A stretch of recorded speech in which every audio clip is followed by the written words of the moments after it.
Have you ever faced a wall in your life? An obstacle so massive, so intimidating, that you felt completely powerless against it? Maybe it's a career goal that seems impossible, a broken relationship you don't know how to mend, or a personal struggle that just won't go away. We often think the only way to break through these walls is with more force, more effort, more of our own strength. But what if I told you the key isn't always about trying harder? Let's look at one of the most famous stories about a wall. The ancient city of Jericho. The Israelites stood before its massive, impenetrable fortifications. From a human perspective, a direct assault would have been a disaster.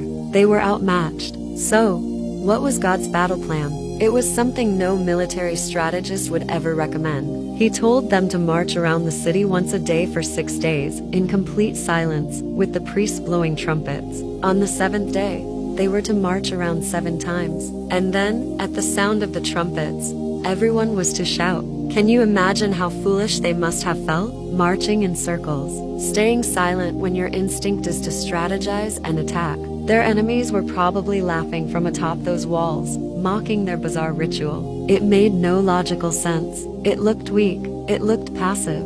But here's the crucial part. It wasn't about the marching. It was about the obedience. Every silent step was an act of trust. Every lap was a declaration that they believed God's plan was better than their own, even when they couldn't understand it. Their obedience was the key that unlocked God's power. On the 7th day, when they let out that final shout, the walls of Jericho didn't just get a few cracks. They didn't slowly crumble. The Bible says they fell down flat. The very thing that seemed impossible was accomplished, not by swords or siege engines, but by a simple, radical act of following instructions.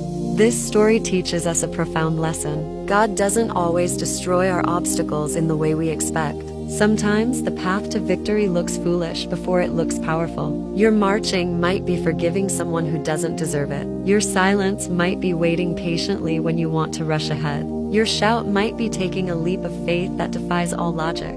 So, what is the wall you're facing today? Instead of trying to knock it down with your own strength, maybe it's time to ask, what is the simple, perhaps even strange-sounding, act of obedience God is calling you to? Because obedience releases a power that force never can. It's in that place of trust, of following His lead even when it feels foolish, that we see our own walls come tumbling down. Thanks for watching, and if this resonated with you, consider subscribing for more content like this.